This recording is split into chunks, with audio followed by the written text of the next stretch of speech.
Asalaamu calaykum waraxmatullaahi wabarakaatu. Waan salaamna walaalo Soomaaliyeed meel kastoo joogtaan oo markale walaashin xabsi shiree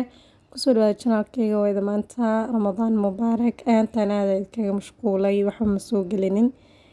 hadda waxaa idin wada rooti yar oo macaan badan oo suugo dhexda laga gelinayo qof walba uu yaqaanaa suugo isku karis loo sameeyo Soomahan suugo hilib shiidan ka sameeyo waaye ka bacdi halkaan waxaan ku haystaa burkan mar walba qiyaastaada familigaaga leebitada iyo sokortana meel biyaa la dhigay ka bacdi si fiican u soo xashay kadibna halka waxaan ku karsanayaa yaanyada iyo hilibka iyo kala gooni u sameeyay ka bacdi wax dhan isku darin faantiin hilibka markuu ay bislaaday yaanyada soo kariyay oo aan soo shiilay kor uga darayaa ka bacdi hadan waxaan ku darayaa baradho ayadana aan biyo kusoo kariyay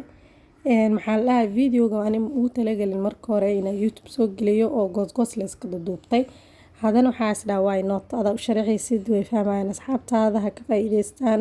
rootiga aad u macaan aad ay u jilcay yacni maasha Allah lagama sheekeyn karo macaankiisa suugadii markaas ku wada daray waxaan ku daray wax yar oo cream ka cuntada lagu daray oo cooking cream ka maxaa la dhahay dhanaga khatar ay u siinayaa oo laga sheekeyn karin soo markaa suugada saasay diyaar igu tahay ka bacdi burkii aan diyaarsaneynaa oo gabal yar u soo jaraya si aan rootiga uga dhigno maxaa la dhahay rootiga walaal macaan waaye nooc walba qaab walba u samaysan kartaa kuuskuus ka dhigi kartaa dheer ka dhigin kartaa hadba adi dookhaaga marba waa la kala duwaa ma fahantay hal waxa aad sameynaysaa marka qaar kale nooc laga dhigaa marka hadda waxaa rabay gacanta inaan ku fidiyo laakiin hadana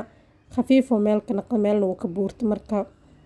meel oo ka dilaacay markaad waxaa go'aansaday kan kale inaan kash ku fidiyo mid koowaad had saa arkaysin gacanta ku kala bixi laakiin kale kashaan ku fidinayaa ka bacdi saas u duubeysaa si fiican afka uga xir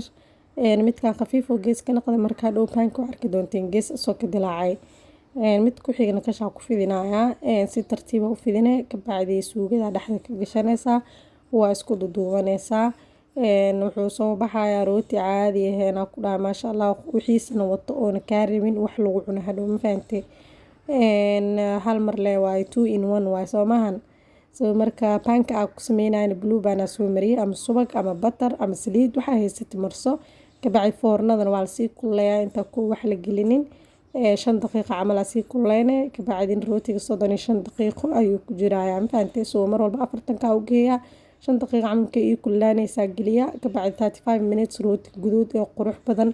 oo diyaar ah soo baxay soo dhawaad. Assalaamu calaykum.